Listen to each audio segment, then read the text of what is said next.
మూసి ప్రక్షాళన చేస్తాం, పైసలు ఇవ్వరి, దాంట్లో గోదావరి నీళ్లు తెచ్చిపోస్తాం, 1,63,000 కోట్లు ఇవ్వండి. ఢిల్లీలో సీఎం రేవంత్ బిజీ.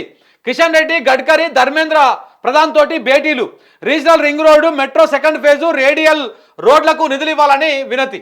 ఇక్కడనేమో రైతులకు బేడీలేసి ఇట్లా అవుతున్నాడు ఆయన. ఇంతకంటే ముందు రోజేమో పోయి రాజస్థాన్ పోయి అక్కడ పెళ్లి వినోదాలు అవిట్లల్లా చేసిండు. సో దానికోసం అసెంబ్లీ ఇక్కడ వాయిదా చేసిండు. ఇక రైతునేమో ఈ విధంగా గోసపడతా ఉంటే అక్కడ పోయి ఆయన మూసి ప్రక్షాళన చేస్తాం, మాకు 1,63,000 కోట్లు కావాలి, మీరు పశలు ఇర్రి మిత్తికైనా పర్వాలేదు, కొంత మిత్తి ఎక్కువైనా పర్వాలేదు అని చెప్పేసి పోయి బీజేపీ వాళ్ళ కాళ్ళ ఏళ్ళ మీద పడతా ఉన్నాడు అనమాట. ఇది జరుగుతున్నటువంటి వ్యవహారం.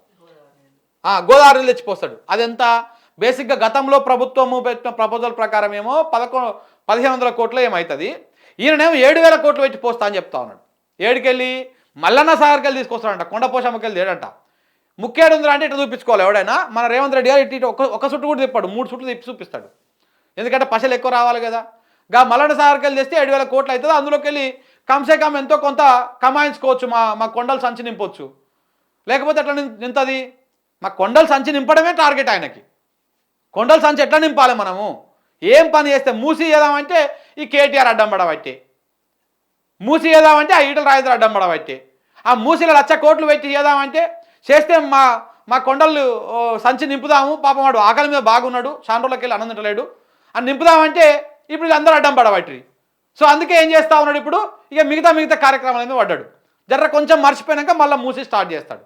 ఆ లోపల ఎన్నికలు వస్తాయి, మనం కొడంగల్కు మనం కొండారెడ్డిపల్లికి పరిమితం అవుతాం. ఇక తర్వాత సినిమా మారిపోతుంది. అప్పుడు ఇక నీకు జాకిలు పెట్టిన బ్యాచ్ అంతా ఏ కలుగులో దాచిపెట్టుకోవాలి పోయి.